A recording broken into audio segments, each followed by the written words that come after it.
We are going to keep this show rolling. Coming to the stage next, good friend of mine, super funny. Keep it going for Grayson Schramm. Make some noise. Oh yeah. Alright. This feels like a mic from the fucking 70s. Porno's been used on this mic. Let me put down that. Hey, somebody's from Texas?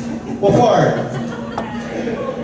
Fort Worth? Okay, alright, good. I'm from Houston, and if you said Dallas, I would have kicked you out. Fuck Dallas. It's a good shelf to put all of my bad jokes after this show. Hey guys, how are ya? Good, good. I got a haircut recently. Take that, depression, right? No suicidal thoughts here. They've got to take a rain check. You know, see me back in 2 weeks, right? Then I'll be thinking again.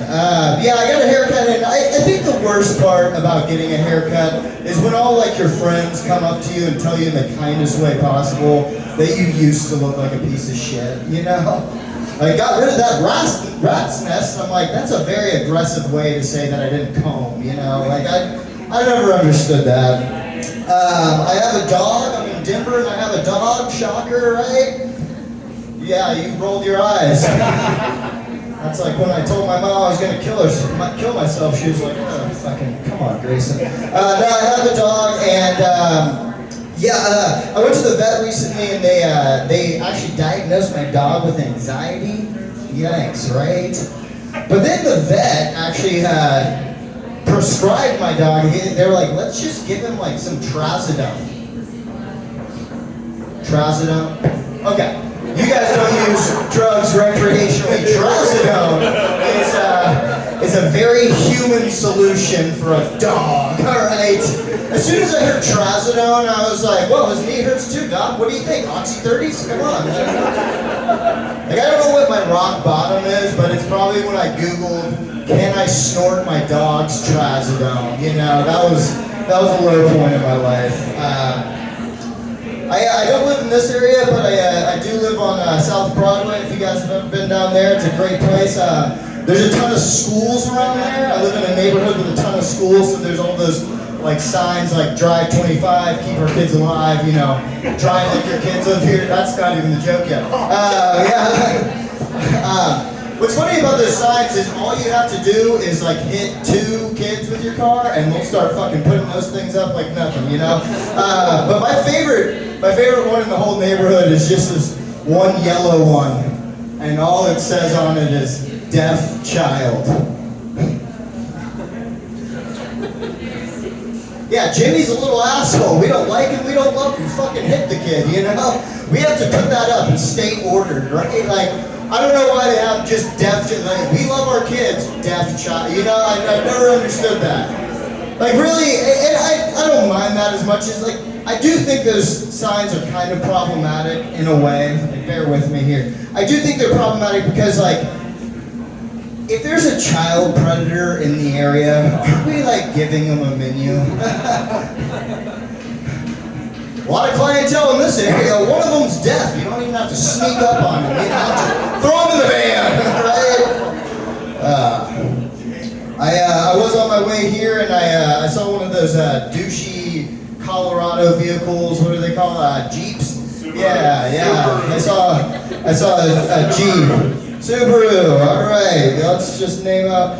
All right, you're ruining the joke, sir. It's a fucking Jeep, all right? Yeah, so fine, it's a fucking Subaru, whatever. Yeah, it's a Subaru, and I was behind it, and I had one of those tires on the back, Subaru, and I had one of those tires on the back with one of those tire covers with one of those like douchey Colorado sayings that we all fucking love so much. What is it? All those who wonder are not lost. I never got like, okay, all those who wonder are not lost. Most of them are, right? Can we agree on that? Like, my grandfather's 90 years old. He has dementia. If you see him like walking around Denver, don't be like, he's on his journey. No, go fucking help the guy. Please, okay? Like the other one that everyone just like finds so prolific is the mountains are calling and I must go. What the fuck? That is pathetic, okay? That sounds like you're a shitty father from the 1860s, looking for any excuse to ditch that shitty family of yours, you know? Like, honey, it's not the tuberculosis, it's the mountains. Yeah, those are fucking getting me out of here. You sound like you're running from debt collectors, honestly. Like, really, you do. Like, stop that. Stop that. My grandma's kind of an asshole. She is. I don't know what my family did to her. I don't know why she's so mean lately. Like, all I can think of is we scrapped her car, we cut her license, we sent her to a retirement home, and we sold her house. Like, that old bitch is acting like we uprooted her life. Like, we were at a restaurant the other day, and she was like, "Hi, I'm Wanda, and these people made me homeless." I was like, "Grandma, calm down. You keep that up, and you're not going to get your blood pressure medicine tonight, okay?"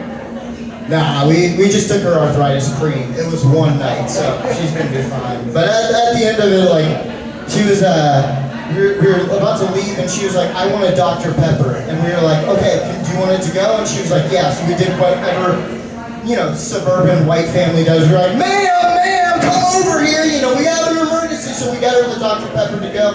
The waitress was like, "Let me go get it." She comes back, brought it. And my grandma was like, "I actually wanted the Dr. Pepper that I was drinking out of." We were like, "Hey, man, come on. You know, we got her over again. We pour the Dr. Pepper into a to-go cup. My grandma has 2 Dr. Peppers now. We are good to go. One's new, one's used. Perfect, right?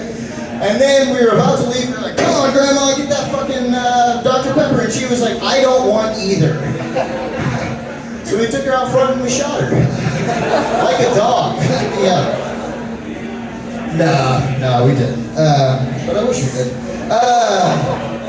I recently learned a fun fact.